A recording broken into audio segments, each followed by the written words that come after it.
But I wanted to have people like yourself on for one particular main reason is, I know you talked about it on your own podcast, the Odyssey podcast, is nowadays with social media, sometimes you've mentioned in the past, there can be a lack of nuance in the message you're trying to get across because the nature of the way people absorb information. So providing a platform for, like, you're quite an articulate guy. Thank you. No, my pleasure. So it allows you to have that longer form to really articulate your ideas. Absolutely. I'd imagine when you and Adam founded the Odyssey podcast, that was the premise of it, to provide these long form conversations. Absolutely. That was the idea, that we could just provide a platform where we could delve into the nuance a little bit more and have a bit of crack and have fun with it as well, you know? I always enjoyed listening to them. I did obviously see then naturally as things got busier for Bodhi, as we came out of lockdowns, things like that, it became harder obviously to get together and do it. But you had some pretty interesting guests on in your time. I know you spoke to a lot of the other Odyssey coaches and you spoke to some other players from the Irish powerlifting scene. You had Katrina Connolly on, that has actually opened up pathways for me to say, oh geez, I'd love to talk to that person as well. So my favorite part of it, and I mentioned to you before we started, is I love the rabbit analogy. Yes. For explaining, I use it to explain things to clients in terms of if you have a goal that kind of go like, so if somebody says, I want to get like bigger and smaller at the same time, you know? So talk us through the rabbit analogy. I want to hear all about it. So the rabbit analogy, as it was put to me first, was like, if you're trying to pursue multiple goals, if you're chasing two rabbits at the same time, you'll catch neither. And this kind of came up in one of our podcasts, Adam and I, one of our podcasts, that if we were talking about building muscle and building strength, let's just say, they're not dissimilar. And so I was like, yes, if you chase two rabbits at the same time, you'll catch neither. But in this instance, the two rabbits are going in the same direction for a period of time. And the goal isn't necessarily to catch them unless you have this predetermined goal, like I want to squat X amount of kilos or I want to build X amount of muscle, which is a little bit of a strange goal, but let's run with it. If they're the goals, you can catch them and you can certainly catch the two of them. But if your goal is just to chase them for as long as you can or get as close to them as you can, for the most part, I think that's perfectly fine. But as we were saying earlier on, like, analogies aren't supposed to be perfect. They're just kind of tools for understanding a little bit of an abstract concept. And just making it memorable, you know? No, I think it works as well. I've actually stolen that and I've used it. So the way I would use it's I think a lot of the times you'll probably have had similar experiences working with your own clients and athletes. When you're trying to open up someone to an idea of something, depends on their level of understanding of the topic, and it depends on how receptive they are to the message you're trying to put across. Yes. So I would put it to people like this. If you have goals that are synergistic, that work together, this is the two rabbits running together. So getting bigger and stronger, those things typically go together. Obviously, as you mentioned, to a point. And then I would use an analogy like this. If somebody told me, I want to run a 5K faster, I want to get fitter, I want to do more pull-ups, them doing that along with getting leaner might potentially be beneficial. If there's somebody who's, let's say, a little bit overweight and they naturally get a little leaner, it might be a little easier for them to develop more strength in the pull-up, or it might make doing that extra rep a little bit better. For sure.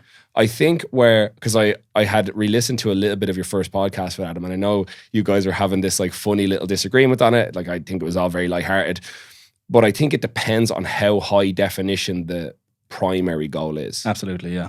And I think that tends to be where the nuance comes in. And I think this is why this is good to have this as a discussion point. So yeah, for sure, if you're somebody who's saying I want to get bigger and stronger, but if your specific goal is I want to have these monstrously big quads, well, you might not necessarily also be building the biggest squat in the world at the same time, because they like, if we were to start breaking it down, the squat, and it's how much fatigue it generates versus how much more volume you can do on, let's say, a leg press, a hack squat, whatever. Yeah. But do you find then, because you work with quite a good diverse group of coaches in Odyssey Strength, is that one of the things you guys like actively encourage, this, you know, friendly discourse to try and help each other suss through, then like sift out through ideas of like, well, you know, so sometimes you might have an idea like this analogy, and Adam obviously had thoughts on it. And Adam, as I mentioned, is a guy I want to have on here. He's super intelligent, very articulate guy. Absolutely, yeah. Seems to have very good thought process with coaching, and his approach to dealing with people. I like it. I actually used a quote of his. I think it was when I had Raquel on. Powerlifting simple, people are complex. I love that. Yeah. I love that quote. So do you find that in that environment, having those people as a soundboard to kind of bounce ideas off?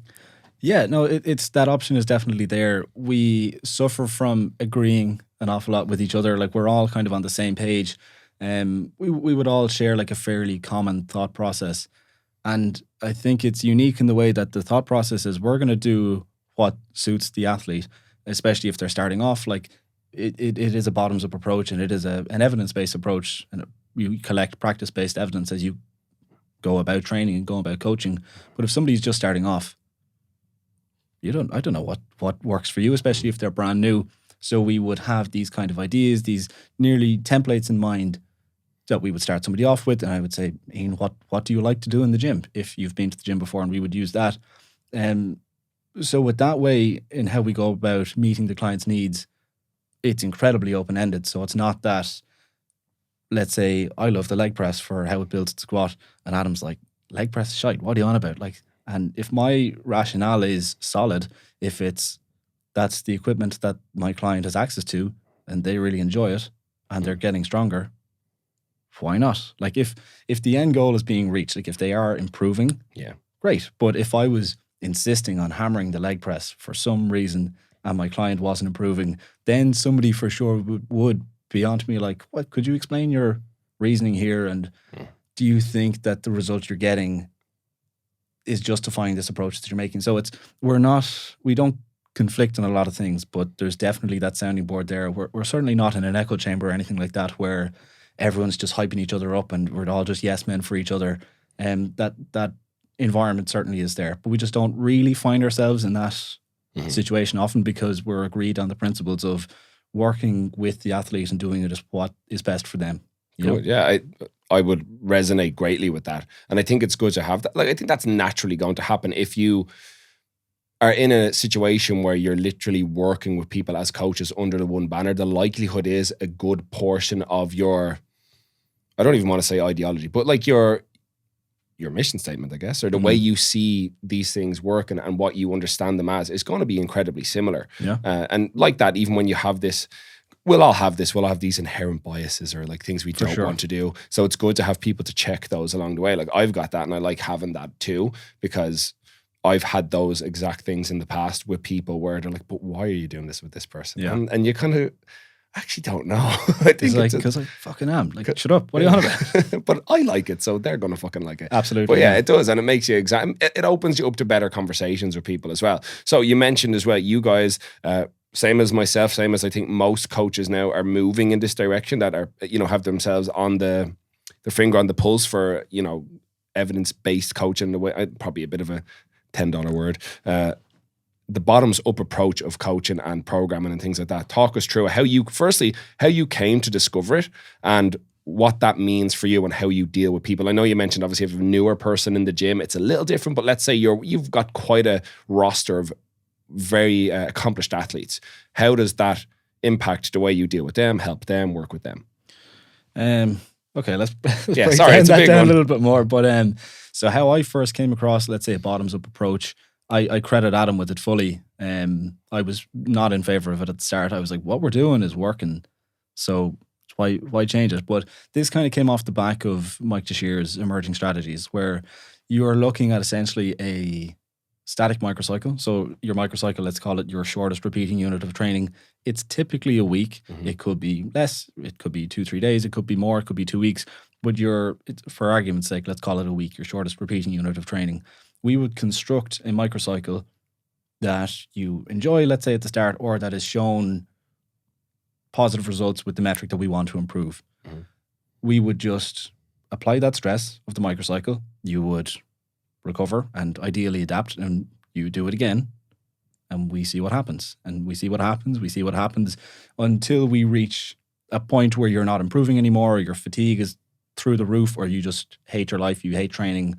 And we would call that your time to peak. So originally how that started was we want to find your ideal time for a block length, because I've often spoken to people in the gym in Chaos where I trained for the last 6 years. That's kind of where I started powerlifting properly. I was speaking to a lot of people and I'm saying, oh, I'm feeling really good. It's such a shame I'm deloading next week. I was like, why? He's like, oh, well, that's what the program says. Like, I have to do 4 weeks. And I was like, well, if it's going so well, like, why are you stopping? I didn't really understand that.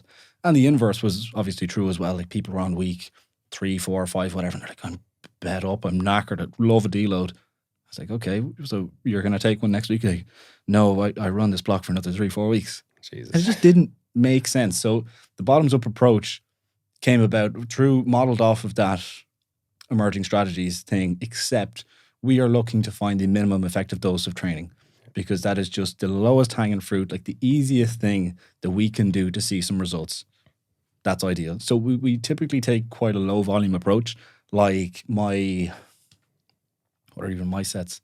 I might be looking at 6 to 8 working sets for squats and deadlifts per week. A little bit higher for bench because it's not as fatiguing and all that, but quite a bit lower than a lot of other typical powerlifting programs would be, because I find that I can get stronger off of that amount of sets. And if it's working, why am I going to do more? Do more, yeah. You know, there's plenty of time to add more. Like, if you're looking at your peak training age for low velocity force production is in your mid to late 40s, even then afterwards maybe, there's plenty of time to add more. But at the moment, do less if you can. And that's the bottoms up approach. You are slowly building this up over time as you collect evidence, as you train. But for now, just train and have the crack. I love the message as well, because I think that is one of the hardest things for people, not just in powerlifting, but in the gym in general. Sometimes it's not about how much you can physically do. It's like, what's the least we can do and get away with? Yeah. You know? Now, in saying that, I do think there's also this thing with some people where they're like, I just want to have a little something where I can, like, you know, fuck myself up a little bit at the end. Totally. Like, I let people just go nuts on their arms and things like that, you know? It's like, it's not going to do them any harm. This was actually a point, one of the last podcasts I got to listen to, like, when you guys were continuously releasing podcasts, is yourself and Adam were planning to have this, like, disagreement about accessories or something like that. Yeah. Please talk me through that, because this is more for me than anybody listening. I need to know all about this. So part of it was kind of like what you were saying, that we wanted to disagree on something, or we wanted to challenge each other on something. And we were coming up with these things that, okay, maybe it's this. How do you feel about this? And it's like, fuck's sake, no, I feel similarly, because it is evidence-based, as you said, is a very thrown around kind of term. And especially in something like powerlifting, anyone who's actually looked at the literature, there's not a whole lot, and what's there isn't terribly amazing. Like, it's oh yeah, I will get stronger if I train in predominantly this rep range or XYZ or whatever.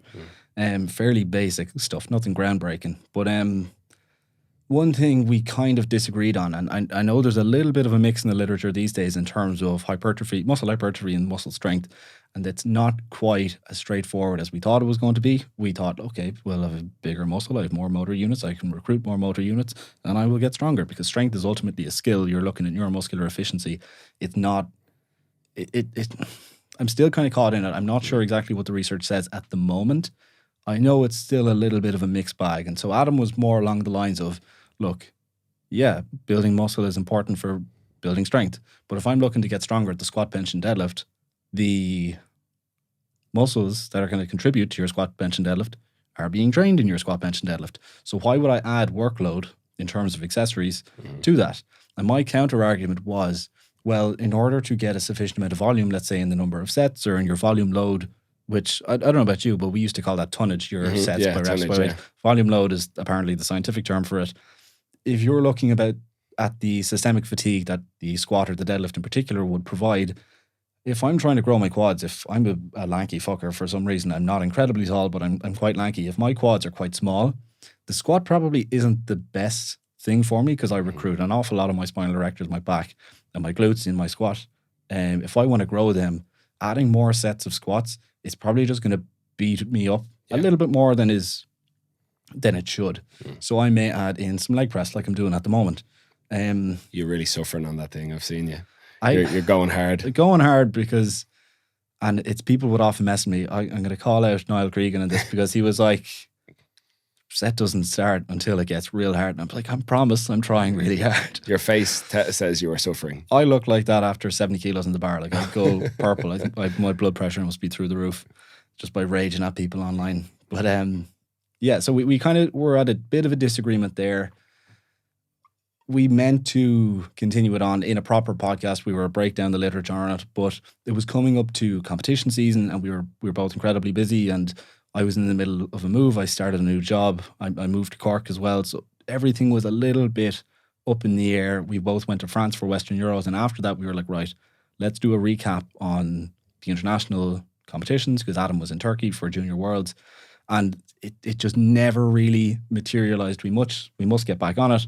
But it's kind of left up in the air. But he has kind of alluded to coming over to my side of this fence just a little bit more in terms of the bench press. Seems to be this one outlier for some reason. Mm-hmm. So like he was training up in Phenom, where I'm training at the moment in Cork City, adding in some accessories and loving it, by the way, which is the more important thing. Mm-hmm. Thinking about why now would the bench be the exception to this rule. And I haven't really heard why, but we're working on it. Great. Is the thing, we're working on it. That's something to look forward to anyway. It's a good conversation to have. It is, absolutely, because you could, like, if you're in the mindset that, I need to do more and more and more and more, like, especially if it doesn't go anywhere, I think that's a lot of effort to expend on something that may not be congruent with your goals. Now, class, you might get jacked in the meantime. I don't think anybody's ever complained about that. But it's just about directing your efforts appropriately, especially if you're busy, if you have a full-time job, if you have kids, if your time in the gym is very limited. I talk a lot about removing very unnecessary things in the gym, because for a general population, I'm sure you're very well aware, having worked in FlyFit, time is the big limiting factor. Yeah. And so when you talk about people needing a half an hour warm-up or stretch this amount of times or do these non-specific drills and do this cool down, like, people are saying, well, I don't have fucking time to do all that. So try and remove as much as possible. So if you're talking about getting better or getting the best you can be at the squat, bench and deadlift, I think it's important to understand whether a lot of this accessory work, your accessories, may be unnecessary. Mm-hmm. If you enjoy them and have the time for them, that's enough of a reason to do them. I enjoy them. I have time for them. Whether they contribute to my squat, bench or deadlift or not, I don't really care, because I enjoy it. That kind of sums it up perfectly, because I think that tends to be, because I don't think you or Adam are necessarily wrong. I think Adam may be correct in saying that naturally, if you're trying to develop a certain skill, practicing that skill is probably the best way to do it. Like, if I want to become better at riding a bike, I'm not going to go out for a jog. Yeah. You know what I mean? They both improve my cardiovascular health, but they're two completely separate skills. It's actually something I try to explain to clients. Somebody being a good runner does not necessarily make them a good biker. A good biker is not necessarily a good swimmer. A good swimmer is not necessarily a good runner. But they're all cardio based. So yeah, they might have, if I swap skills, maybe I have some little like tiny head start on somebody who has done nothing. But like that, it's that if somebody naturally wants to become a better power lifter and better at the 3 lifts, the SBD, they probably should practice that skill more well. What 100%. they should do is up to them. But like that, I think when it comes to accessory work, like, so I like my accessory work to a degree. I'd probably not as much as I've seen people with like a laundry list of stuff. I'm like, yeah, fuck that, like, you know. Yeah. But I love dips. I'm a fucker for a dip, you know. Now I know the dip's not going to make me better at bench, but I feel jacked after it. So, and that's the thing. I'm not doing it to improve bench. And I think as long as people understand that, same with like leg press, like you're saying yourself, you'd like to have a more impressive set of quads. I'm in the exact same boat. I've got these big hamstrings hanging off me and I've bloody no quads whatsoever. So, you know, that would be a cool thing to have, but I don't necessarily think that me blasting my quads is going to necessarily add an extra 5 kilos to my squats. But I think it's like that, as you mentioned before, you've got the 2 rabbits synergistically running the same way. I also don't think you doing more leg press is necessarily taking away from your squat. So what's the harm? Yeah, you know? What's the harm? So long as I'm writing a post at the moment about junk volume and how it can come in the form of just your past your maximum recoverable volume or even past your maximum adaptive volume. Your low quality sets that if you're throwing them in, like if you're adding workload and it's just leading to nothing, it can get to the point where it's taken away from my main focus, let's call it, of building my squat. So I only add like 2 to 3 sets of leg press twice a week. Yeah. But I fucking make sure they're good sets and I get as much as I can out of them.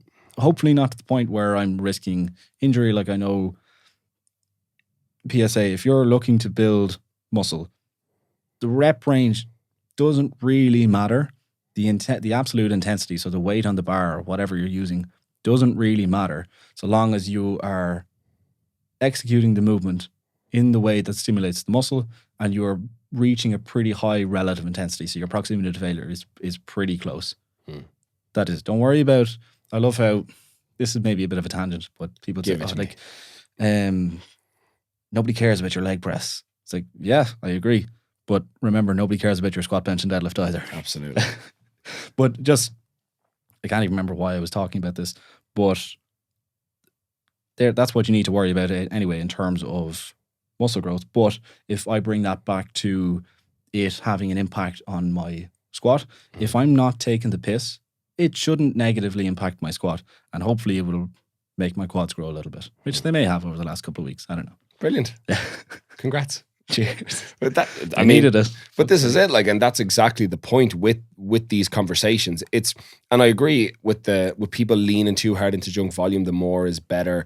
Like, I've had this, especially recently. Like, weather's changed. I was a little bit sick last week, and I was still training, but I'd get to that, like, I'd do my squats, I'd do my bench, and I'd have like some, bullshitty stuff to do at the end. That, I was like, I don't care. Yeah. I'm just going to leave it. And it's not the end of the world, because missing, a couple of sets of bicep curls and tricep extensions is not going to matter in the long run. But there would have been no major intent behind it if I did it. So the likelihood is I probably would have gained very little out of it, and mentally would have just fatigued myself more and probably created this like negative feedback on doing those things. Whereas now at this stage, we got to feel really good. So the chances are, like, I'm going to do a session tomorrow. I'll likely go into it well slept, well fed, lower stress. So I'll probably, a bit of arms wouldn't hurt anybody. Just get a little bit jacked before the weekend. Yeah. I would have actually liked, before I came down, to just do a couple of curls before we get here, because that is what, like, you're pretty jacked for a powerlifter, you know what I mean? I think that's no problem at all. That's one of the things I think that's a good thing for some powerlifters to kind of do, because I see some guys that are like hyper specialized and they're fucking excellent lifters.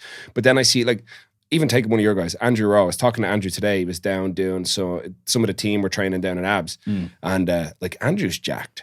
He is. He's a bastard. Big dude, Actually, that was one thing I meant to mention. You were talking about the bottoms up approach, and like that, taking the microcycle, and you can run it as long as it yields a result. Yeah. We were having a chat about his training recently, and I'd seen on his Instagram. So, he almost got killed by a 250 squat a couple of weeks ago, RP10, and then he smoked 270 like the other day. Yeah.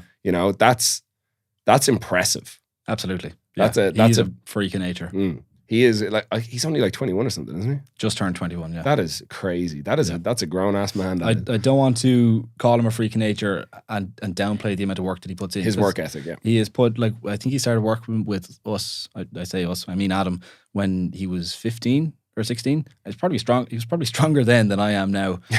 But he still grafted and put in the work and made sacrifices, of course, to get to where he is today. And I'm so happy to see him.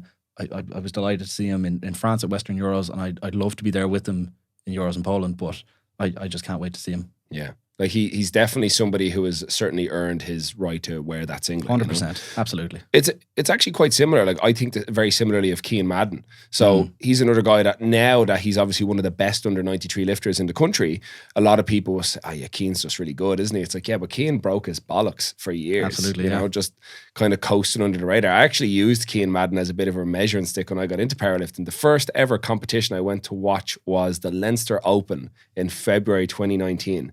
And Cian was lifting, and his deadlift was a little better. No, his squat was a bit better than mine. My deadlift was a little better than his, and our bench was about the same. I was like, I could be as good as that guy, and he got a medal. And now Cian has just since skyrocketed. Like, he's love to shout Cian out, because he's an absolute gent as well, of course, as all Kildare men are now, to be honest. But yeah, an absolute animal. But it's funny how, like, you would find somebody to, in a very healthy way, compare yourself to in the sport. Like, yeah, no, I got to compete against this person in my own brain, and they kind of, so for some reason, take off in ability, and you're like, okay, who's next? Pick somebody a little bit weaker, somebody a bit more manageable. Like, okay, they're taking off again. Never mind. Who's next? But, like, I think it's one of the good things about the sport, though. Like you mentioned earlier on about the leg press, and then obviously the SPD. Nobody really cares about what's on the bar. No. Like, I love the thing I love about powerlifting is you've got a group of people, and because the sport, as much as it's grown in the past 4 years, maybe more, you've been in it a lot longer than me. You've probably seen it grow exponentially in the last while. Yeah. Which is phenomenal, something I definitely want to get into. But one of the big things I love about it is you essentially have people that you already have something in common with. Like you already all go to the gym, probably more than the average person. So it already puts you in a very small percentile of people. And you all care exponentially about these three things, you know, the squat, the bench, and the deadlift. So you've got so much, even to just start a conversation. That's one of the things I love about it. So I would never, even when it comes to training, I always point this out to people. Coming from a commercial gym, we have in the Flyfoot I work in, we have two weightlifting platforms. This is one big thing. This is kind of me throwing shade at weightlifters now, right? So the weightlifters, when they come in, right, there's two big 8x8 platforms, 2 squat racks, and they'll take 2 bars and set up 2 bars on 2 platforms and could be doing the same workout, same weights, but they'll have 2 bars set up. In powerlifting, you could have like 6 people on 1 rack or 1 bar, all just working together and just chatting in between. And now, don't get me wrong, I know sometimes you actually probably have I love this when I watch Chaos, you guys train in Chaos, because it just seems like it's like this big amalgamation of all these different people just, you know, training, having the crack. It doesn't matter what club you're with or what banner you wear. Everyone's just a powerlifter training. And I think that is one of the best things about it. I know I'm going to go off on a tangent here, Conor. I'm sorry. No, we're all good. We're just... I love your post on Instagram of why everyone should powerlift. Because a big component of it, you talk about it, is the community basis, and Raquel and I talked about that absolutely as well. I actually used that at the end of my powerlifting workshop in Flyfoot. I showed those slides because they're a lot better looking than mine. And it's a bit more concise, but it's one of the things I wanted to put across to people, that while, you know, getting really strong at these things is cool, and it can give you this, you know, these stretch goals to move towards aren't strictly based on aesthetics or just another day at the gym. You're working towards them. You've got a process that's going to yield an ultimate result. You're delaying gratification out to the end, but you make so many good friends. You make so many good ties and bonds. Like, this is how I have people sitting in the chair opposite me. It has all happened through powerlifting. Absolutely. So thank you for making that post. Well, I'm glad you appreciate my Aldi editing skills, as I love to call them. Canva with the most basic, like black and white things on it. But actually, a couple of people use that in their college assignments as well. So I didn't really think it was that profound, to be honest. But we could talk about like the impact of I don't want to call it very low energy, just very clickable, very digestible content. That the impact that can have is pretty crazy. But yeah, no, it's, and I was only talking to somebody in the gym about this earlier on. Like I say recently, in the last year, I started coaching a guy that I knew at school, and I'll every time I'm on a night out with him, I gas him up so much because he's one of my favorite people. He started the gym, let's say, about a year ago.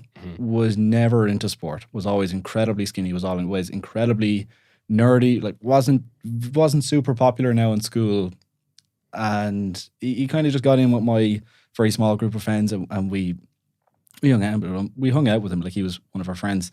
And one of the days, I think it was around this time last year, he sent me a message and was like, I want to start the gym. But I'm sure you've had this with like all of your mates from school or whatever messaging. They're like, oh man, I'm like super committed to the gym. I really want to get into this. Would you work with me for free is generally the thing. Or you get it in a fucking pub or in a nightclub in the smoking area. They're like, man, I want to do this so badly. Well, Michael came to me and he was like, I want to do this. And I could see that, oh shit, he really does want to do this. And he's way taller than I am, but he was like low 60s in terms of body weight, so very, very skinny. And he has grafted so much, and he has pushed himself so far. He's tipping around 80 kilos now in body weight, and he's putting up some seriously respectable numbers, especially for Gen Pop. Now in Chaos, in that kind of context, wouldn't be very strong. But as you were saying, it's not about the weight on the bar. It's how much you're putting into it and what it means to you. You know, like if I went in and like, say if I could, I weirdly oftenly think about this, like if I could squat 1,000,000 kilos, would it mean anything like magically? No. But if I worked and trained up to squatting 300 and put my fucking heart and soul into it, that means an awful lot.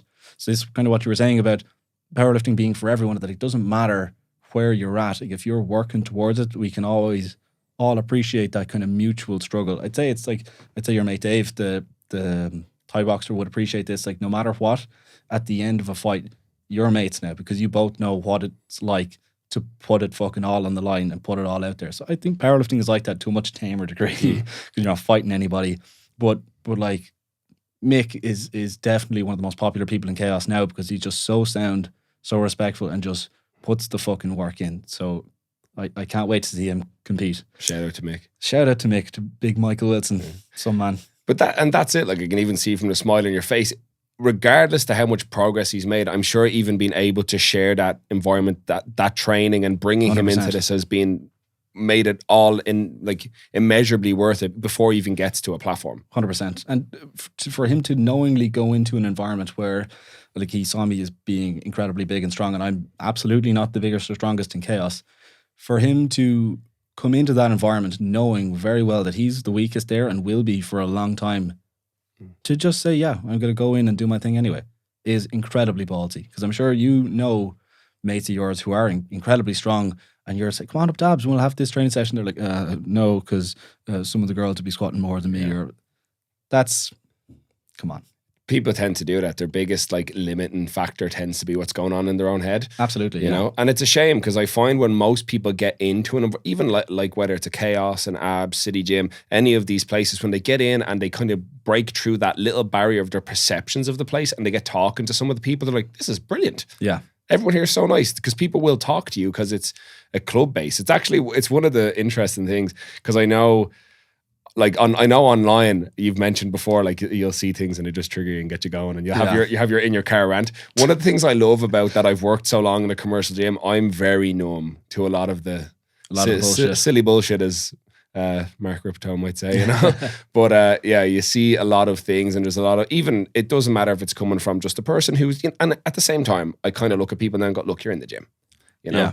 A win's a win, you know. So you're here, you're doing something. It's probably better. I'd much rather try get somebody, you know, off their 30 minutes of foam rolling to, you know, warm up in 5 minutes and get some productive training done, than, you know, try and bargain somebody off a couch and into a gym. Yeah. Or like that. It's a much easier barrier to break to get somebody who has, let's say, been going to the gym a while into a club like Abs, Chaos, City Gym, somewhere like that, than it is to get somebody who's, you know, never ever trained before to join a powerlifting club. Yeah. But yeah, I'd imagine now, coming back around to your mate Mick, like, so I'd imagine he probably contemplated that contact for a while before he did it. I'm sure it probably wasn't a spur of the moment thing. He's probably like thinking, yeah, I want to get in shape, I want to get strong, and maybe I'll text Conor, you know? Yeah. It's crazy how that's how it tends to go with people. They tend to contemplate things for so long before they reach out, and it's fine. It's one of the best things I've ever learned about like marketing. People have looked at your product probably about 10, 20 times before they actually reach out.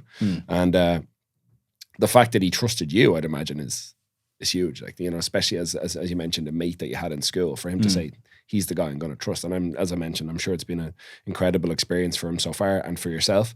But, and that's, I think, one of the best things about being a coach or a trainer or whatever label you want to put on it, is being the person that facilitates inviting more people into that environment. So you've competed a fair bit. I actually watched you at the July Open not too long ago, and you had a great day out. That was some nice lifts out of you. And I believe did you PB your deadlift? Was it? PB'd my squat? No, actually, somebody made a point of this recently that I haven't hit my third pull in, Jesus, how long is it?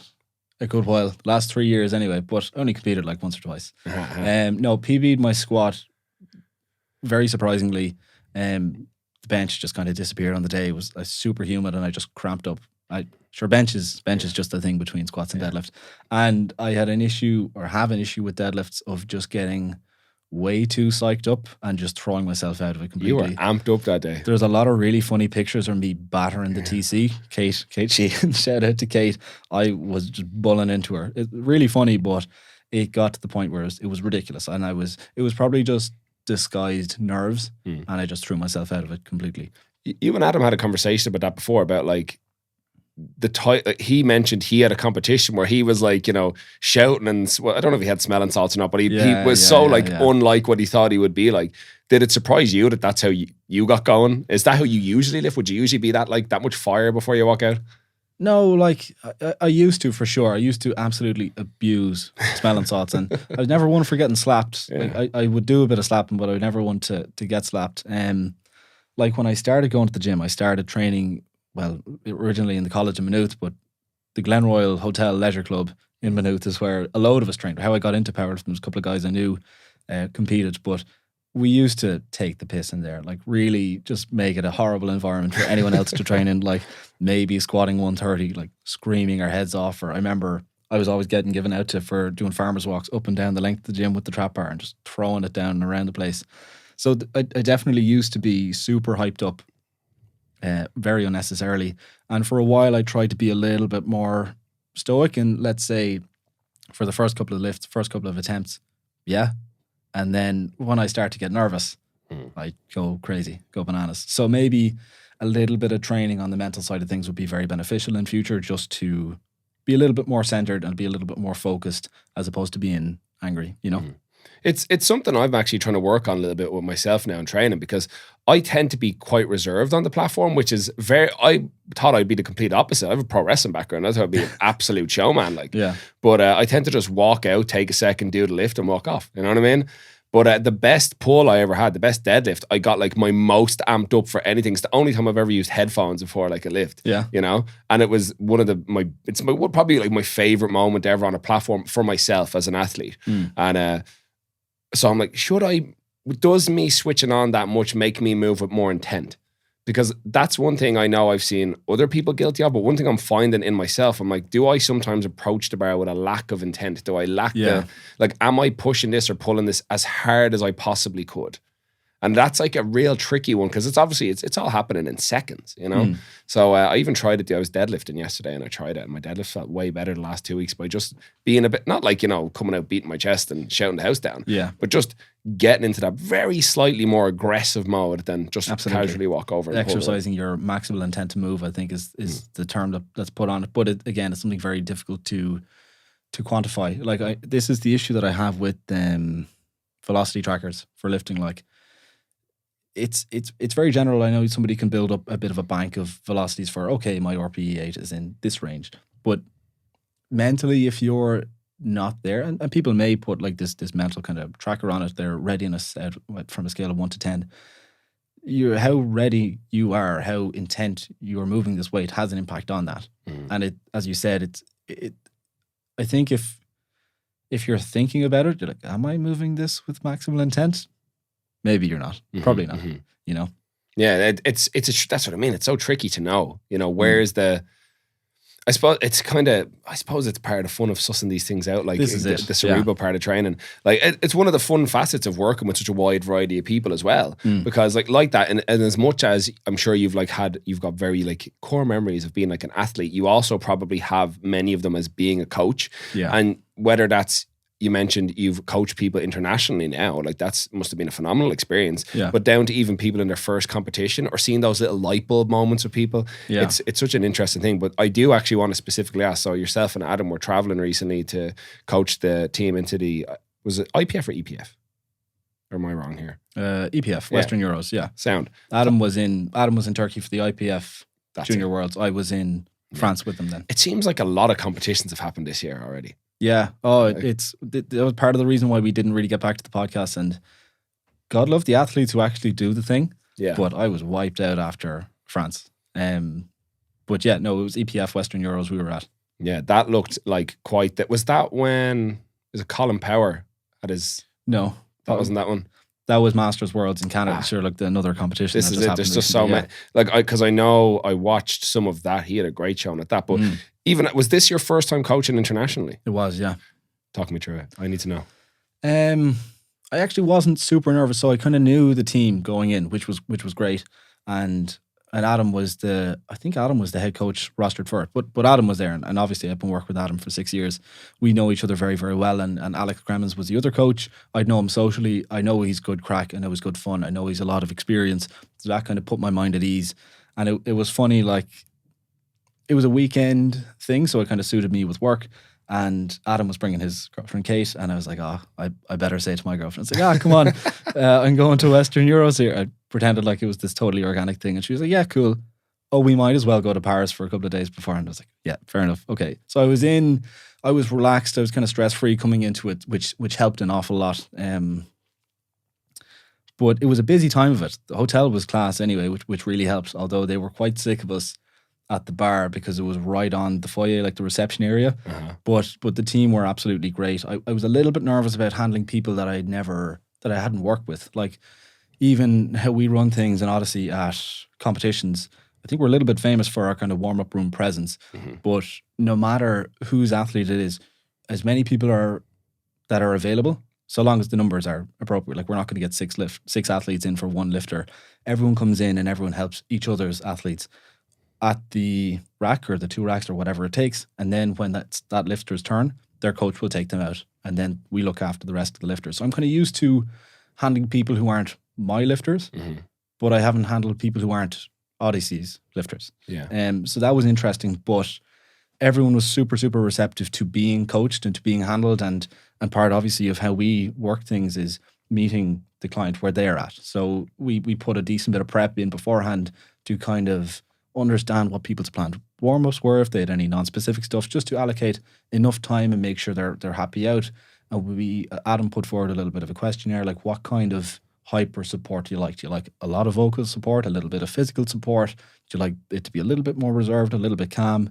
So we had plenty to go off of going in, and I think being prepared is a huge, huge plus for any competition. So if you have lifters out there, like knowing how they like to perform and how they like to warm up is an absolute necessity. And everyone is amazing. And of course, you get people who were writing on the sheet that, no, I like a nice, calm kind of warm up, and then they kind of feed off everyone else's energy. They're like, give us a fucking slap there. And it is perfectly organic like that. One person who impressed me an awful lot, he definitely deserves a shout out. Hercules, Jer, super strong personality, if nothing else. So I was like, okay, is this guy going to be receptive to coaching, especially for someone who's much younger and much, much weaker? And he was a total gentleman and was absolutely open and receptive to this kind of collaborative process, because I was handling him and Jimmy. That's just kind of the way it worked out. He was incredible to handle and was very cool, calm and professional, and executed his lifts extremely well. He was a little bit unlucky with some of the calls. The jury was a bit not great, to put it very politely, but he was incredible to handle. I think that kind of summarized my anxiety going into it, which wasn't major, but there was a little bit there, and how professional he was, and what a pleasure he was to handle. And he had a great performance, I think, at the end of the day. And other than that, I think we had a huge turnout in terms of medals, in terms of placing, and of course everyone was super complimentary of the Irish teams, how we handled ourselves and how we supported other teams and how we let everyone kind of work in with us. That is something that Adam and I certainly pride ourselves on, is helping everybody else out, whether they appreciate it or understand it or not. Like we were working in with the French team, we were working in with the Spanish team, and these were people we were in direct competition with. But sure, that's what it's all about. And I always credit Adam for this, and he'll kill me for saying this because he thinks I give him way too much praise. In terms of making plays for positions, for medals, I think he's one of the best in the country at it, if not the best. And it's funny, like if we're encouraging the person we're trying to beat, but also kind of in the back of my mind, like, you can drop that if you want, it's okay. Like we'll just scooch up that little place there. But it was just great to be able to work in with these people and just see different coaches from different countries, their process. But that turnout just made me incredibly proud to be Irish, and the team and the attitude that we put forward is amazing. I love it. Well, this is exactly what I wanted to ask, because Ireland's team is, like, you know, on the grand scale for the International Powerlifting Federation, the Irish team is still relatively new. And a lot of the coaches you mentioned, you got like a lot of younger coaches who, don't get me wrong, I think you've got a phenomenal body of experience, even in the brief time that the Irish PF has been around, you know? So, but just to see how that compares on an international scale, it's not something I've ever experienced. So that's very, it's interesting to hear, it's talent to hear. And I will say that as well. Even in the, like, I think maybe once or twice, we were in the back together at the September Open in Phenom. Tiny little warm-up area. They did a great job for their gym. Jesus, 100%. What a good job they did for their first comp in a smaller gym. But like that, you guys are super chill. You're helping everybody out. And I love that. Because at the end of the day, we're all powerlifters. We're all doing the thing together, you know? So I don't like, it's like that. I think for most people in it now, probably different on an international scale, don't get me wrong. But let's say like something like an Open. Most people, it's their first meet. I don't think having a degree of like animosity or contention is ever really going to work in a warm-up area. Absolutely and have people have a positive experience. So I'm really happy to see you guys like are always on that same wavelength. And one thing I will say is that you mentioned there, like Adam says you give him too much credit. Everybody I talk to that talks about Adam Phillips says the same thing. You know Oh, what I he'll mean? hate that. Yeah. I love it. It's great. But this is it. Like everybody's super complimentary of him. Like obviously in the last while, himself and Jay have been working together in the IPF, For sure. the Irish PF, as these are the guys running it in the back. He's very complimentary about him. Do you know? So like that, it's very telling if everybody has the same amount of positive things to say about a person. You know what I mean? And I've talked to Adam a handful of times, always been a super gent, so I'll back you up on that one. I'm sure he's like gritting his teeth here at us. He's foaming at the mouth like, bastards. You know? But just with that, bringing it back to you handling Jerkules, Jer Buckley. So this is one of the interesting things about like social media, I think, because Jer is a notorious troll online. He is notorious for like, you know, he'll take a point and hammer it and hammer it and hammer it. And, you know, sometimes it's funny and sometimes it's gotten him in trouble. I'm actually interested to eventually in the long run have a chat with Jer on here. Yeah. Probably before Clash of the Titans at ABS series next April. But like that, I've trained with Jer a good bit. And I've always found him to be a really good guy. Yeah. Very, very, very good training partner. He always gasses people up. Like, I mean, he'll be honest with you about everything, but like a very good, easy enough guy to train alongside. I like training with him, but like that, I've also met people that are like, fucking Jer Buckley. But I really think they're people that probably haven't had a lot of one-on-one time with him, you know, and are probably reacting to how he behaves online, which I think it's funny, you know what I mean? But not everybody knows him in person to know where that's coming from, you know? So, but this is kind of like we've talked about earlier on. You had the Odyssey podcast for more long-form discussion. You could lend nuance to your points. You could come across better. And I know you've mentioned you're in the middle of writing a post at the moment. And you've a lot of good posts on your page, like Canva Pro at this stage, with I think very highly educational, easy to digest, very very good content for what Instagram is, for the narrow scope that we can deliver a message through Instagram. But have you found that that's like, because I do sometimes, it can be one of the frustrating things. I think social media is a great tool, but I think it's one of the problems with it. There's a lot of people will generally take, like, they'll be incendiary on purpose to get a point across. Yeah, I'm guilty of that as well now, to be honest. Like I have a post kind of in the works, and I just put the title card on my story saying that stretching is dumb. It got a bit of a reaction. That was kind of the point. You got to play the game a little bit in my book, and you're very limited in your short form content. Like not everyone is going to read an article that you're going to put out. That's just the nature of things. So I think memes as a form of scientific communication has huge potential because it gets the traffic, it gets the clicks that ultimately will lead more people to consume the actual content, the quote unquote actual content, hopefully without being disingenuous in the short form. Like, it is a very tricky balance to strike. I'm still kind of working on it. I think it does have huge potential. And like you said, it is a great tool.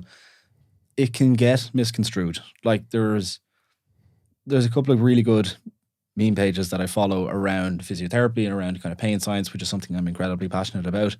And I would find people spouting the punchline. My stomach there. Sorry. Spouting the... Do you want a Rocky bar? No, I'm all good. That's probably the problem. I would find people spouting the punchline of these jokes, like the most common one, especially that's referred to me, is saying that pain is in the brain, which it is. Everything is in the brain. And then they would ask something like, my shoulder is sore, what do? And it's like, okay, there's obviously a little bit, you got the message that I put out, but there's obviously a little bit of a disconnect in what it actually means or what I'm actually trying to tell you. So it's a limiting in that regard, and you're not going to get everyone, I'd say. And if for something as complicated and counterintuitive as pain is, maybe that's a special circumstance, but stuff like that kind of, that's what I'm getting at, is it's a little bit tricky, and it's maybe just an evolving process. I don't think you're going to get everybody. I don't think it's fair to expect everybody to be scientifically literate, let's say. I think there's a huge burden, a huge privilege on people who are great scientific communicators to put the time and the effort in to make this content valid and digestible. The one that I look at the most on an Irish scene is David Nolan, Synapse Performance. Yeah. I absolutely love his work. Again, another great Kildare man. But there's just a trend here emerging, and I'm sorry. It's a mighty county. It's a mighty county, a very underrated county. It's just kind of Dublin's younger brother. I love the work that he does, especially in relation to resistance training for the elderly and the huge benefit that has, even such a small little bit, and maybe stuff that you mightn't assume is resistance training. Like resistance training is anything, is everything. Like you're encountering resistance no matter what way you move. And the little bit of benefit that can do for the elderly is incredible. So I love Dave. I love the work that he's doing and communicating that point. I know he won some kind of award recently for his work, which is absolutely due. But yeah, it's very tricky now with trying to balance digestible, clickable, fun, short form content that is actually valid. But what I've tried to start doing is maybe a little bit of a catchy, a little bit of a triggering title card, 1-2 slides on, okay, here's the actual science, here's the implication. If you want to know more, here's an article. You're not going to get everybody, but hopefully you'll kind of catch a good bit. I've actually, in that exact vein, I've had conversations before with people, and I think you're right in the sense that if you want eyes on what the message you're trying to do, you do need a hook. There has to be something that brings people in, whether they're going to, because don't get me wrong, like when you post it, there's a pretty decent chance I'll probably share it, because I know at least some of the research around it, I know some of the content around it, and I tend to agree. You know what I mean? I tend to agree completely. But naturally, there's going to be a cohort of people that disagree. Yes. And it can be this difficult challenge to get through for people that it is not so there's people that like to stretch at length, and it has become a thing that it's something that they actually just enjoy, but they've tended to justify it off, well, I'm going to recover faster, I'm going to prevent injury, I'm this, I'm that, I'm going to be more mobile and flexible and things like that, even though we don't actually know that to be true. But you making that post doesn't necessarily say to them you have to stop. If you want to do it and you enjoy doing it, go nuts. An extremely important caveat that it's, I don't want to, I feel like if I put that at the end, it's like, you can have that. And it's like, oh, I can do this if I enjoy it. Oh, thanks very much. Good lad. Yeah. But it's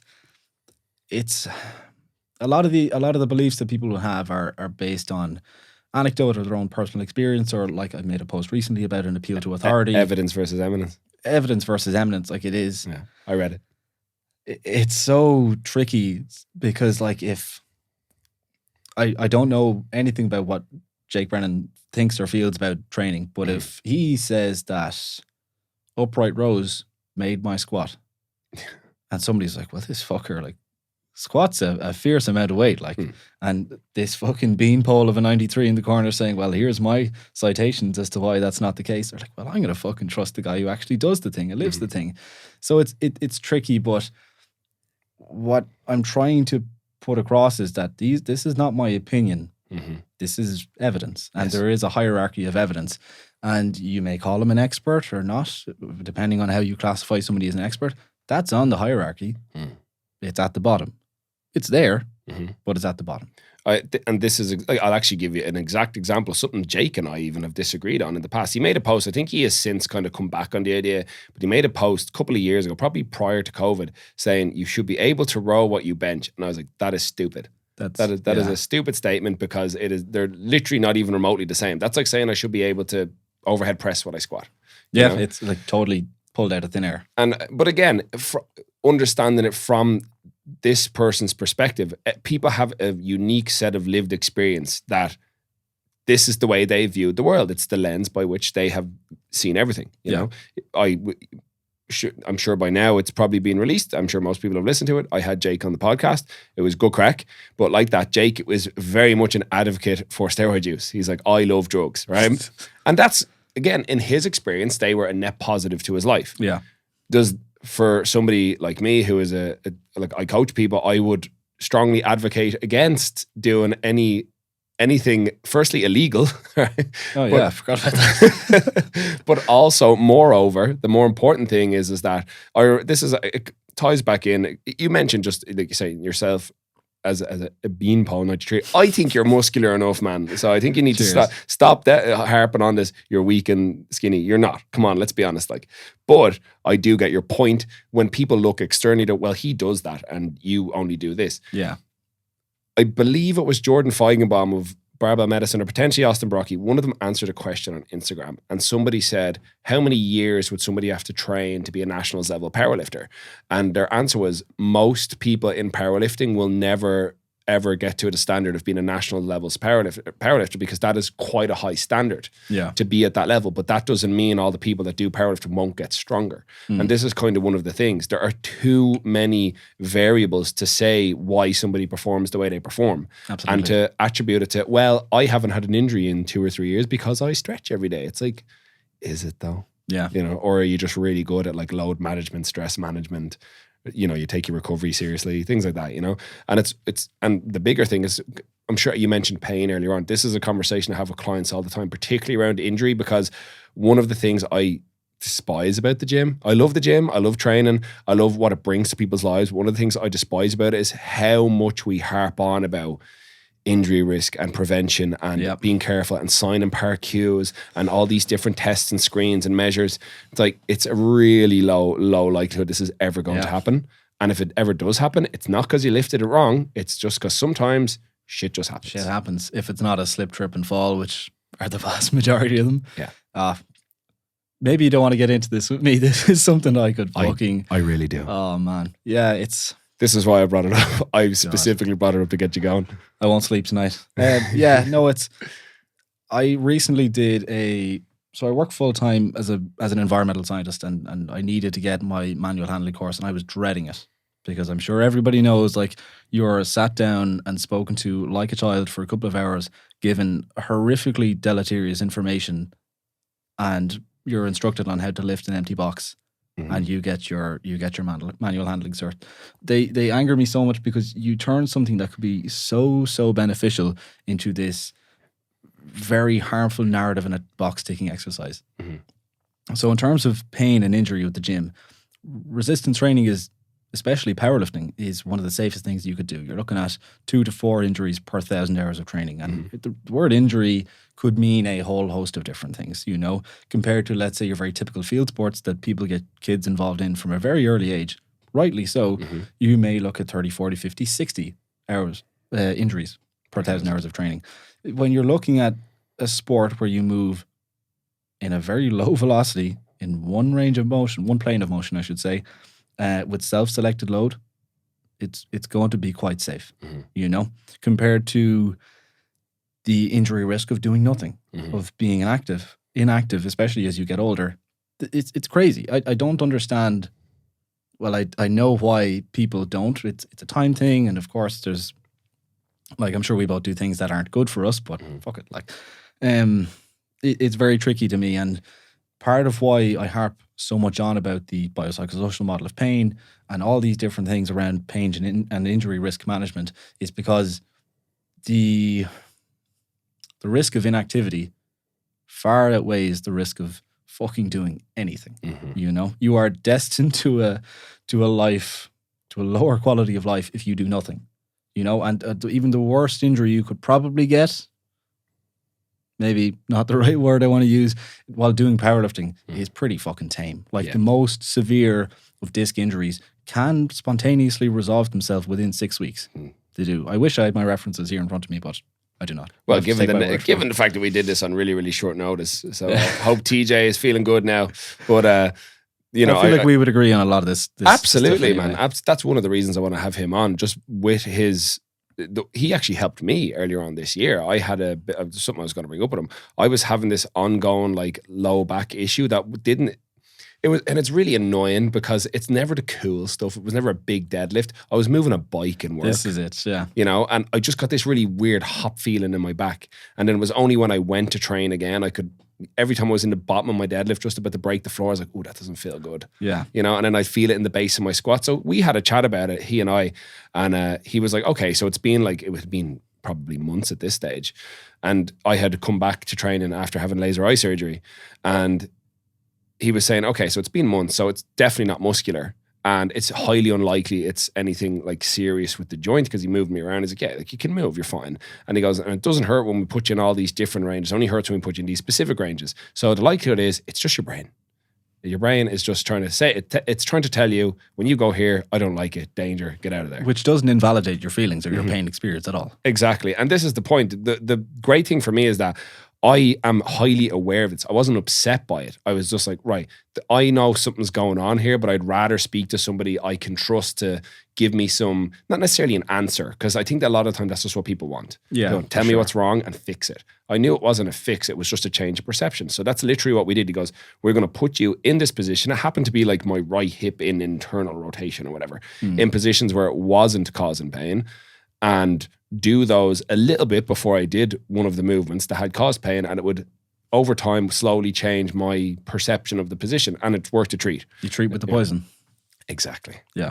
And to have that person in my corner is, like I've mentioned here, having Dan in my corner for the podcast, knowing there's people I can speak to and, defer to and ask questions of, that's a massive plus. This is why I wanted TJ on. So once he's better, we'll have him on. But this is one of the things I'll say, just even like that, with pain, with injury, whenever one of the people I coach says, so I was at the physio, I'm always like, oh. You're like, which one? Continue. Who are you at? Recently enough, this is a shout out to one of the girls I have competing at Ab Series this weekend. She was in a car crash like 3 weeks ago. Oh. A truck basically pushed her off the road. She had 2 cracked ribs, and the doctor and the physio were like, you're going to be in a bit of pain, but you're all right to train. Go on ahead. And I was like, what luck that they knew enough to say, look, you're going to be in pain for a while. It's going to take a while to heal, but you're okay to do what you do. Yeah. That was massive, because she was like, am I going to be able to compete? This was the thing. She got really upset, but not necessarily because of what had happened or the pain she was in. It was that, how is this now going to impact? How it's going to impact her life? Exactly. All the work I've done from there to now, am I going to be able to go to training with all the new friends I've made that have become this massive benefit to my life, this massive plus in my life, and I've been working towards this thing? Has this been taken from me? Yeah. So when she said she actually got more emotional when she said she was okay to still go and do powerlifting. It was more emotional for her then, because the relief. Yeah. And now she's obviously dealing with the fact she nearly got run over, but she's got to compete this weekend, and she's actually PB'd her beltless squat PB recently. That's amazing. But to me, it's just the mental fortitude it takes to be that person to say, okay, I've injured ribs, I've nearly gotten killed on the road, but I showed up to training, and I still have the grit to say, I'm going to put this weight on the bar and squat it without her belt as well. She's only recently started squatting with the belt as well. So that was, like, honestly, for me, as that is a much bigger win than anything she could have ever done. Not even about the weight on the bar. The fact that she would show up and put a bar on her back or pull a bar off the floor is massive. So I'm sure you've probably had that. And it's sad when it happens, where people get kind of defeated by pain, and they're like, oh, well, I can't deadlift because the physio said no deadlifts, and I can't squat because the physio said no squats. It's tough. It's very tough. It's tough to go against somebody who has legit qualifications and who is a registered and I'm sure a very respectable healthcare provider. Physio in Ireland, and I'm not going to name them, actually. I was going to, but I definitely shouldn't. A physio that I know very, very well has told me, when I went to apply to do physiotherapy as a master's, and when I was talking to him about it, he was like, physio, because I wrote on my cover letter, I loved the biopsychosocial model of pain in terms of research aspirations. I'd love to talk about how the language that we use influences patient outcomes over time. He was like, maybe don't say that, because they're so far back, like it's so far behind, that if they were to hear me say that, they're like, this lad's a fucking looper. What are you talking about? Don't even go there. Like, it is quite back in the past, especially in a clinical setting. Like, you have an awful lot of really, really good physiotherapists who operate, like, say, in private practice, who have a good social media presence, who are very well caught up with the evidence base at the moment, that are trying to push back against that narrative. I'm not a physiotherapist. I'm not a healthcare provider. I'm trying to do the best that I can in push back against the narrative at the same time. It's something that makes me quite nervous, because it's quite clearly outside of my lane. Like, I'm a scientist and a powerlifting coach. Like, that I have no right to be talking about these things. The way I justify it is, there's so many people knowingly or unknowingly, whatever, putting out incorrect, harmful narratives. So fuck them. I'm going to put out something that is evidence-based, and that is, it's liberating. It's a movement optimist approach, and trying to communicate that, look, you're going to deal with some degree of pain and injury. You'll be fine if you treat with the poison, if you train, like, if somebody approached me and say, oh, I've pain in my rib or I've pain in XYZ, what do? Okay, well, we're going to train as normally as we can and keep an eye on your pain. Like we're going to train at a tolerable pain threshold. And if we can do that and your numbers are the same, that's all we're going to do. That's fine. Like what else are you going to do? You know? Well, I think it comes down to what world do you want to live in. As much, and this is kind of the issue when people, you know, like you mentioned, people that will make these posts that tend to just create barriers to people returning to activity. Absolutely, and there's all these prerequisites. Like I had another girl similarly, actually another client of mine hurt her rib recently enough. I must be doing something. She in a car crash? She was not. You're running your clients off the road? She said that I bent over to pick up a pen. I think she's actually since found out what the issue was, and it wasn't actually a physical injury. I think she like was sick, had pleurisy or something. Oh, Jesus. But I'll find out more later. Okay. But she was saying that she goes, I want to avoid, I'm just going to leave off wearing the belt and training because I don't want to do any more damage. And that was like a big red flag. So I sent her a voice message back. I was like, so we're all on the same page. Don't get me wrong, not invalidating your pain. I understand you're uncomfortable and it's obviously like upsetting, especially she wants to do IPF last chance. Said, you know, you've put in a really good lot of training out the past couple of weeks. We're still going to capitalize on that at last chance. Don't worry. I said, but it's very important to understand that while you're in pain now, pain does not necessarily indicate any damage. Hurt does not mean harm. Exactly. And it's, as you said, it can be tough to, speaking more towards your post about evidence versus eminence, there can be that appeal to authority. Well, this person has 1 million Instagram followers. Yeah. And you have 1,000. Squad University. Yeah. Well, exactly. There's a good example. Yeah. Like I would believe, so I've met Aaron Horshig. Yeah. Right? Yeah. He had a seminar in Waterford like 3.5 years ago, 4 years ago, and I was at it. Really nice fella, like super nice guy. Yeah. And I asked him that question. I said, this was a little bit, it wasn't the same now where there was this like a good amount of pushback against him. But I know, Quinn Hennock of Clinical Athlete, he had made a post, not directed at Aaron Horshig, but just about things that he posts. And I was like, you know, you've got these other physios who have this counter narrative to what you're saying, who I would kind of resonate more with what they have to say. Like, you know, we don't necessarily need to do all these things before we get under a bar. And he was like, that's fine. He said, like, you know, like I'm putting this information out because it might be useful to some, right? He goes, but I don't think we as practitioners should take tools out of the toolbox. And I was like, fair enough. So the thing is that while I don't agree with him, just so we're clear, but what I'm trying to say is he had a stance that where he was coming from. He had he has his, this is where I move from. But I think the problem for him now is that he has gotten so much now, especially over the last one, has got a good amount of pushback, especially against the McGill Big Three and things like that I think he's doubled down on his point. And it's one of the things I would say to most people, especially during, like, no matter what it is, I don't necessarily think that the way we have these open dialogues is to necessarily attack people. Now, I understand why people do it. Sometimes it's fun sometimes. But it's to try it, like, I would assume as a practitioner, he wants to help people, or all these physios. Absolutely. Yeah. They want to help people, but maybe that they've gotten so trapped in one methodology that it's very difficult to look, like, for example, what will we do in 20 years? People are like, actually, back squats are fucking brutal. You shouldn't be doing those, you know? No, fuck you. Your evidence is wrong. You know what I mean? Yeah. So I know it won't happen, but you know what I'm getting at. So I'd imagine it's quite tough for him. Like, I'll get, just before I get off the point and open it back up to you for your thoughts here, I am at the moment going through Setanta College, and it is incredibly challenging for me. From that point of view? Yes. Our first module was functional screening. So FMS, Yanda, it was incredibly challenging. It was very, very tough. Now, I will say, one of the guys that was delivering the course, one of the workshops, we were there in person at the Sports Ireland campus, I believe. Super cool guy. He said, he goes, look, is a lot of this applicable anymore? Probably not. But I need to teach it to you. So make of it what you will. Fair enough. You know what I mean? He didn't need to give that. No, he said it very much as like, and it was similar when I was qualifying as a personal trainer. One of my tutors, because I was arguing with him about things, he said, Ian, this is not the hill to die on. He goes, look, I don't agree with most of what I'm teaching here, but this is the curriculum as we have to teach it.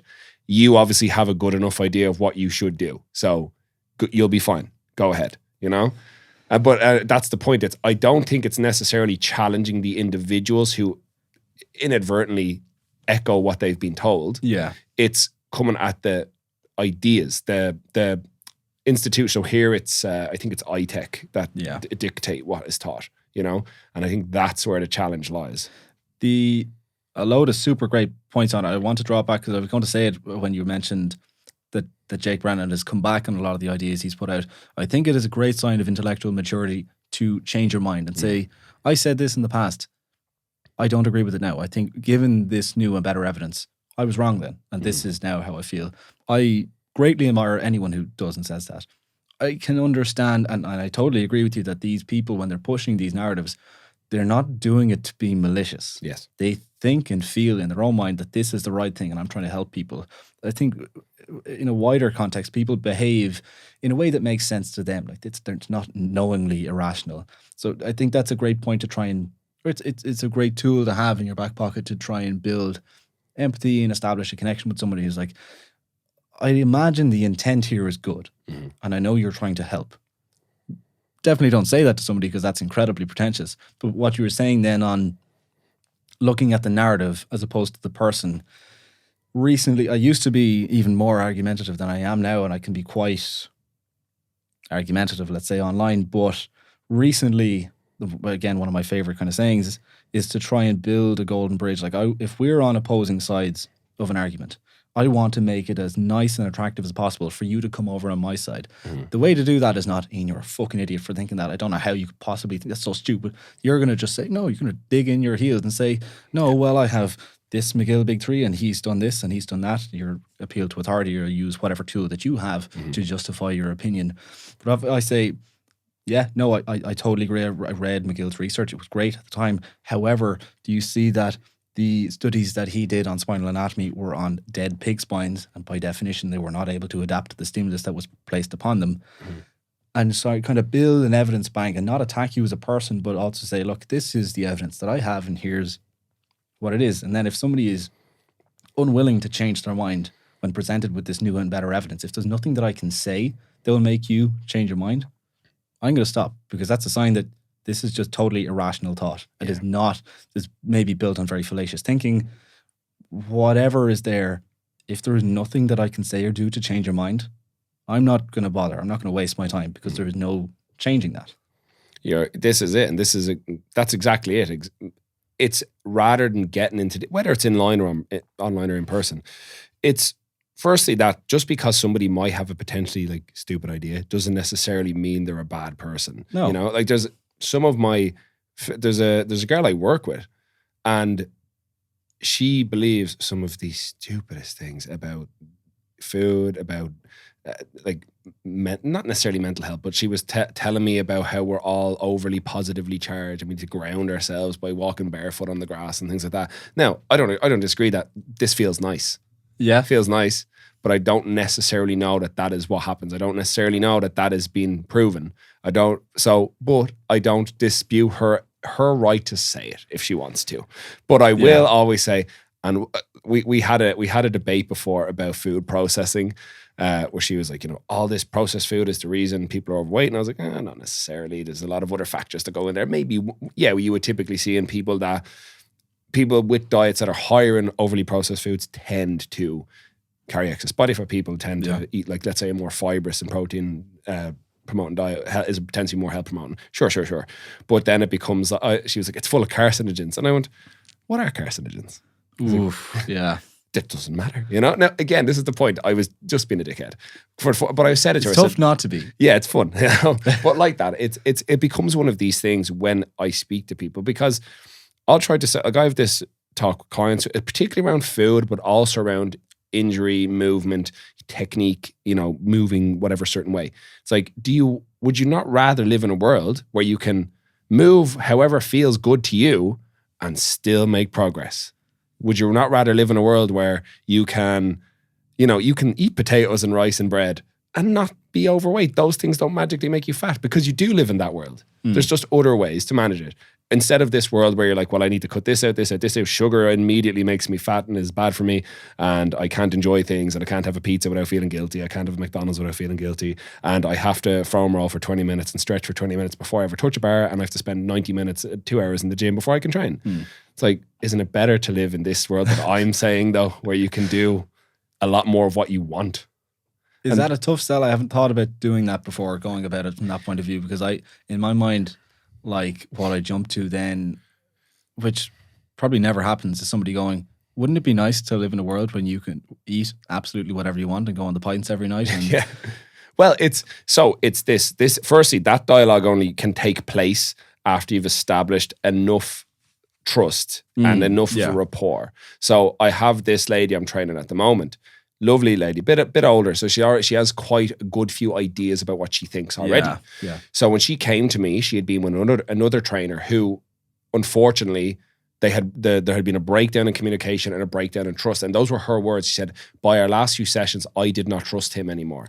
So she had previous issues with her back. She's actually had surgery to her back, and she was like, "Oh, I think those deadlifts are hurting my back. My back doesn't feel good when I deadlift now." This lady likes to come in and run a 5K before she ever touches the weights. You know what I mean? She likes to go and do a spin class and then come out and do her deadlift. So she's been in the gym potentially an hour and a half doing cardio before she ever gets to the weight training. Right? Shit. Okay. Now, he was telling her, you need to stop running those 5Ks. You need to stop doing that spin. You need to focus on this. So again, it was this attack on what she enjoyed to do. Yeah. So when she came to me, this is a couple of months after, she actually initially told me all this and about this negative experience and what did I think as part of the management of this gym. I was like, that's terrible. That's not typically how we do things. I'm sure, there was just a breakdown there. I would hope he had since left the gym. I was like, I hope it's not necessarily, I don't think he would have intentionally done that. It might have just been a lack of experience, a lack of understanding. Yeah. She eventually then approached me about training and said, right, but I don't want to do deadlifts. And she goes, I know you love powerlifting, I know you do all that, but I don't want to do any deadlifts. That's fine, we won't do deadlifts. And I could see her like ready for the fight. And she was like, yeah, I don't have to do deadlifts. And I said, no, we won't touch a deadlift. So she wanted to squat, but again, it was very like wary of her back. She wouldn't squat particularly deep. And she was like, am I going low enough? And I was like, is that comfortable enough for you right now? And she's like, yeah. And I was like, then you're fine. So since then, she's been working with me now, let's say 3 or 4 months. And she can squat in a much wider range of motion. She feels very comfortable. She is loving training at this. Specifically said that I love training right Fantastic. now. I love training right now. And she, about, I'd say 4 weeks ago, was like, can we start deadlifting? Fantastic. You know? So we've also had that. She said that to me as well recently. So a lot of our conversations in session is around food. She's tried like, I only eat 1,200 calories. I don't eat any carbohydrates, things like that. I do the 5Ks before I do anything else. So that was another thing. She's like, do I have to stop doing the 5Ks? I was like, no, you can still, if you enjoy running, you can still run. I said, but like maybe on the days we're going to do, a lot of squatting or a lot of deadlifting, you could either do the run after, or you could break it into 2, or if you want to like leave the running that day, or if you want to do a class, maybe don't do both. And because she's now, we've established that trust, she's moderated some of it. Now she runs a faster 5K than she used to. Nice. And she said to me, I am eating more food now than I've ever eaten before. And I feel like I look better. I feel better. I have way more energy. And when I step on the scales, it's lighter. She goes, I don't know how that works. I don't know what you've done. I said, I haven't done anything. I said, you've done it all. All I've done is, the way I say to you is, I'm the guide. I say, this is the path. We're going to try go this way. And a lot of times people go, no, I want to go that fucking way with all the dinosaurs and the rocks and the spikes, But this was the biggest win of all. So not only is she loving coming to the gym, loving doing the strength work and marrying that into her cardio, because again, these things, if you do it correctly, they can go together, because she doesn't have an incredibly high resolution like, I want to squat 100 kilos. Yeah. It's, I just want to be a bit stronger. I want to be fitter. I like running. Great. And then this was the biggest win. She would say herself and her husband would go out at the weekends. I might go do a bit of shopping over in Dundrum, and they would stop for a coffee, but she'd never get food. And therefore she would never, she's like, you're not getting a sandwich if I can't get a sandwich. And he's like, I want a fucking sandwich. But more recently, she's like, oh, do you know what? I think I will. I think I'll get a scone now. And he's delighted now because he gets to have his bit of lunch there in the Dundrum Shopping Centre. So like even just these small conversations that have since now impacted positively this person's way of life. Her relationship with her kid, she has 3 sons. She's mentioned they're all really big into the gym, and they're like, Jesus, ma'am, you're eating a lot of protein. Ma'am, are you taking creatine now? It's improved all these things, even if it's only by a metric. Look, if you're adding another avenue for their relationship with their mom to improve, Jesus, I don't think of a better outcome that you could have. So this is exactly what I mean. This is the whole point of what I try to do when I put it to people. I'm like, there's all these like artificial barriers people place mentally. You mentioned about coming into powerlifting clubs as well. Yeah. Like people like, oh, I can't go in there, all those strong people. It's if you can even remove 1 or 2 and help people break the rest themselves. Yeah. I think that is probably the best thing you can do is in any coaching role, whatever it is. Absolutely. especially for something like that is a keystone habit. I find myself saying this more and more these days. That is training. Like, you may open that avenue up to the person, and they could extend this into developing a bit more of a social life. Their relationship with food could get better. Their relationship with their family, or even themselves mentally, could improve as a result of you making one of these things a little bit easier. And that's incredible. And that's what I'm saying. I'm sure this is kind of the lucky thing we have with powerlifting, because people have already gotten themselves usually at least that far, where they're like, I want to do this, I want to perform in this. If you listened to the episode with Raquel, she talks a lot about that. Like, it's such a phenomenal thing as an activity that adults can engage in socially. Doesn't revolve around alcohol, and is a great, like, a lot of adults, a lot of time can be their first ever sport. Have you found, I'm sure, absolutely, you've played a fair bit of sport in your day, I'm sure. A bit, yeah. Like, you look built for it, being a Kildare, you know. But like I didn't have. You don't know Kildare very well enough if you say we're built for sport. but like that, like, you know, I know you started powerlifting in 2016. Am I right? I competed first in 2016. I'd been kind of fluffing around the gym since maybe 2013, 2014, not really knowing what to do, very infrequently, but still kind of getting a little bit out of it. So even that, to have, like, because obviously you're still quite a young guy, to have been involved even in just the gym that amount of time, you know, tormenting the people in that local gym you mentioned with your 130 squats, dropping the trap bar. Yeah. But like that, having that training background, and then I'm sure you've had it as well, where you'll get these people who could be in their 40s, 50s, and like, I've never done anything. Yeah. And this lady I actually just mentioned, now that I've mentioned to her about, she's asked about abs a couple of times, she followed on Instagram, she's like, and do people my age do powerlifting? You know, and I can see it. You can see the kind of gears turning, and that's amazing. I love that. And it's why, like I know I've mentioned it already, that's why I love that post you made, why everyone should powerlift, because I know that you do obviously lend the caveat. It doesn't necessarily mean forever. They don't have to do this one thing forever, but it serves as such a good, like, launch pad for people. Absolutely. Just that, again, no real major barriers to entry, a very inclusive environment, very inclusive of like training as a big team, as a group, you know, and it doesn't require a lot of things, you know. Absolutely not. No. And then just with that, you mentioned lastly the stretching post that's going to come out. You've mentioned the evidence and eminence post. What was there one thing that, like, started you down this pathway to say, you know what, I'm going to give these fuckers a piece of my mind? Like, because I know you've had the chats in the car, which I love that sort of content. There's a couple of reasons why just a very brief tangent, a couple of reasons why that stopped. I had a thing to hold my phone in, like, the AC vent of the car, and I lost it. And in France, we were drinking after, it was the first or second night of Western Euros, and somebody was like, please, for the love of God, like, stop. I'm like, whenever they see it, they're like, I think you're going to crash the car and you're going to broadcast your death live on Instagram. I'm like, please don't do that. So I kind of don't do it anymore for that, but it's a bit of a shame, because I spend a lot of time on the road, so that'd be nice. But anyway, yeah, you're discussing the different forms of content. Was there any reason that I started it? So yeah, like, was there probably tough to remember now, because obviously you've been making some pretty good posts for a little while, but like, and naturally when people decide to do these things, I'd imagine you had the idea in your head, you wanted to share some more nuanced talking points in a digestible form, as you mentioned. But like, was there something you saw, like, I need to maybe not counter this, but I need to share my thought on this, I need to put this across, because you had a way that made it a little bit more palatable or digestible to people? Was there anything, or was it just time to do it? No, there was no kind of standout moment. Maybe I'm just incredibly narcissistic and egotistical. I just love hearing my own voice. There was a meme I saw ages ago. It was like me watching back over my stories, like, this is some good shit. Yeah, this is fantastic. I remember, I think around 2018 when I started up my coaching Instagram, I started releasing stuff like that.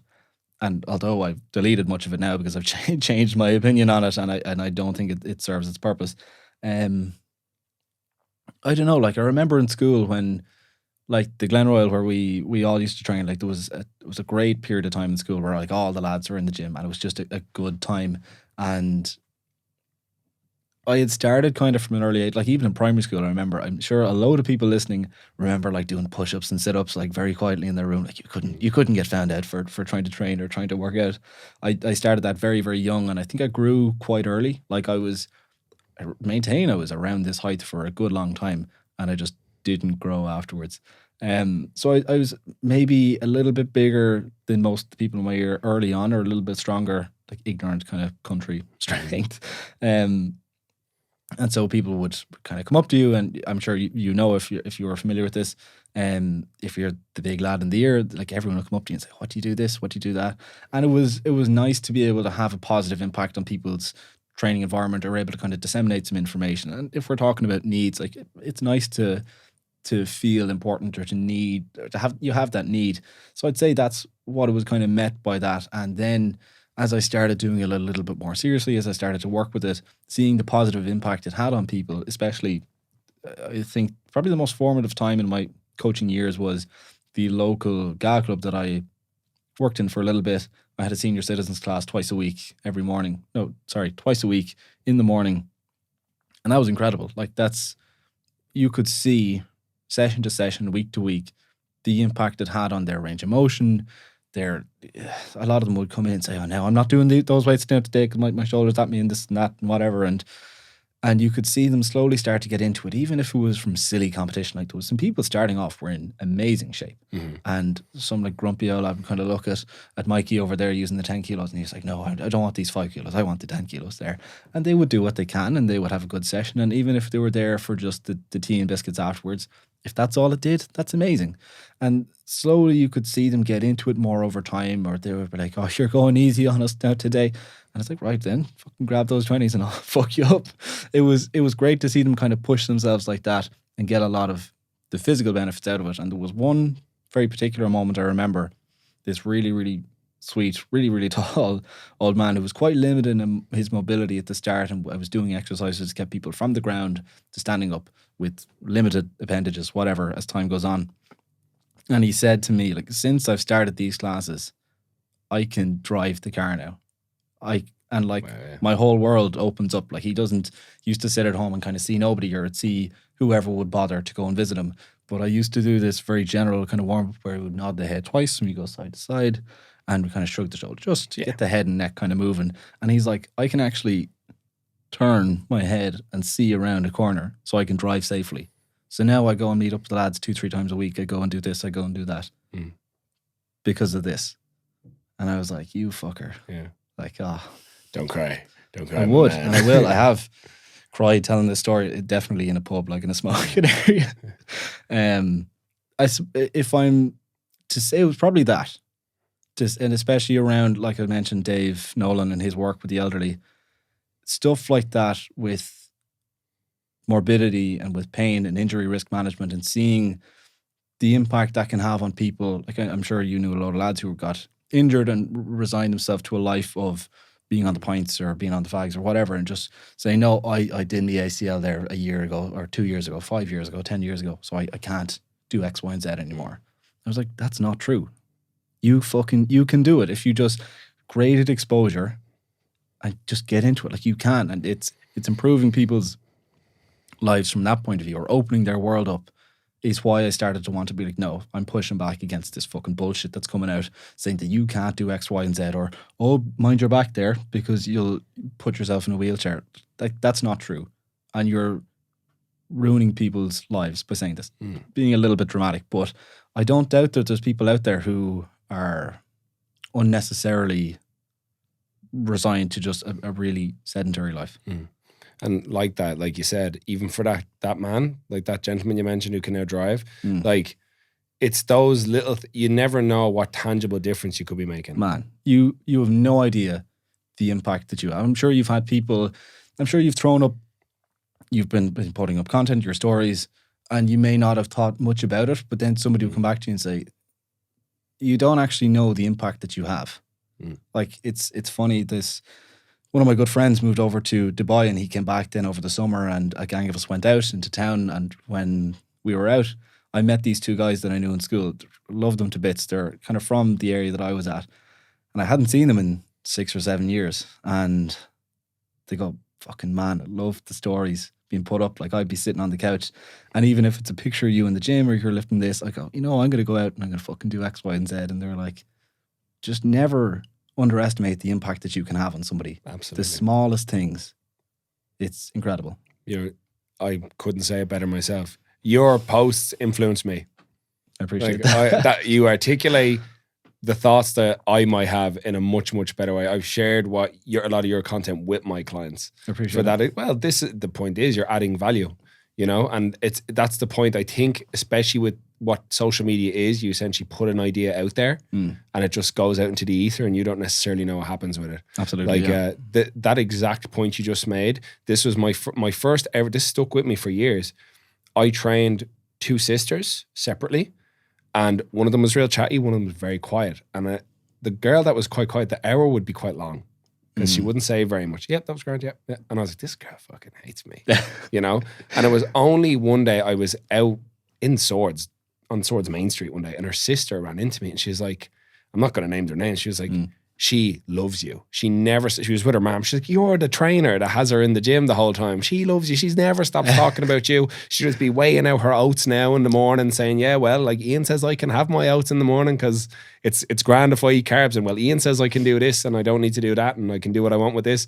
And it was mind blowing to me that I actually was having an impact on this girl I saw like twice a week, a couple of years ago. It's crazy. And like that, and now with the tool and the scope that social media offers us and the effort you put into making such posts that I don't think I could ever do.